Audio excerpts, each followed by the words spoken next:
भाऊ असा करणं बॅनर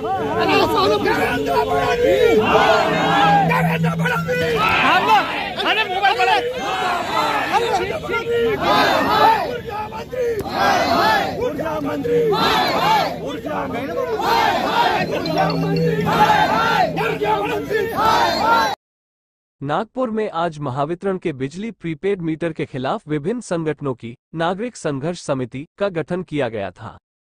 इस समिति के माध्यम से धर्मपेट में उप मुख्यमंत्री फडणवीस के घर के बाहर प्रीपेड मीटर के खिलाफ विरोध प्रदर्शन करने की चेतावनी दी गई थी, लेकिन पुलिस द्वारा अनुमति नहीं दिए जाने के कारण वैरायटी चौक पर धरना दिया गया।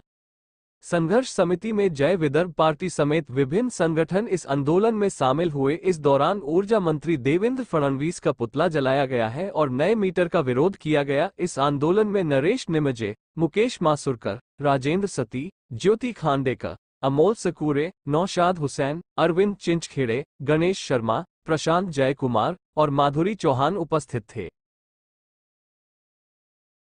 जय विदर्भ पार्टीच्या वतीने आज प्रीपेड मीटरच्या विरोधामध्ये इथे निषेध कार्यक्रम आम्ही नोंदवत आहोत। विदर्भाच्या जनतेवर जो अन्याय होणार आहे प्रीपेड मीटरच्या माध्यमातून, कारण की विदर्भामध्ये सगळ्यात जास्त विजेचे कारखाने आहे। वीज आपल्या विदर्भामध्ये तयार होते, 7200 मेगावॅट वीज तयार होते। आपल्याला वापराकरता फक्त 7200 मेगावॅटची गरज आहे। उर्वरित वीज हे पश्चिम महाराष्ट्र आणि इतर भागामध्ये पाठवल्या जाते आणि त्यामुळे त्याच्यामुळे होणारं प्रदूषण, त्याच्यामुळे धोका सुद्धा आपल्यालाच पत्करावा लागतो। त्या प्रदूषणामुळे कॅन्सर, दमा, अस्थमा असे दुर्धर आजार होतात। त्याचा भार सुद्धा विदर्भाच्या जनतेलाच भोगावा लागतो। आज त्या प्रदूषणामुळे नागपुरात असंख्य कॅन्सरचे रोगी आपल्याला आढळतील। कॅन्सर हॉस्पिटल पण फुल आहे आणि त्यावर हा प्रीपेड मीटरचा भार आपल्या विदर्भाच्या जनतेवर हे लादत आहे, हे चुकीचं आहे। अडाणीने याचं कोटेशन दिलं होतं, त्याची किंमत होती 6200 रुपये आणि 12,000 रुपयाने त्याला महाराष्ट्र जनतेने स्वीकार केलेला आहे।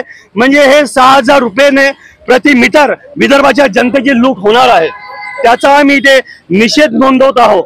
कारण की बघा, ह्या देशामध्ये जेव्हा 80 करोड जनता गरीब आहे, त्याला त्याची अन्न घेण्याची पर्चेसिंग कॅपॅसिटी नाही आहे, तर हे महागडी वीज ते कुठून खरेदी करणार याची ह्या शासनाला अक्कल पाहिजे।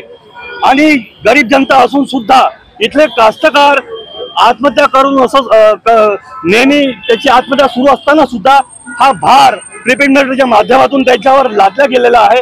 आणि हे बघा, आणि हा फक्त याचा एकच सरकारचा एकच उद्देश आहे, जे उद्योगपती आहे त्यांना फायदा पोहोचवण्यासाठी, अडाणी, अंबानी यांना फायदा पोहोचवण्यासाठी हे त्यांचं कारस्थान आहे। तुम्ही बघा, याच्यामध्ये कंपनी अशी याच्यामध्ये एक कंपनी अशी आहे एनसीसी, जे कन्स्ट्रक्शनचं काम करते। एनसीसी नागार्जुन कन्स्ट्रक्शन कंपनी त्याला प्रीपेड मीटरचा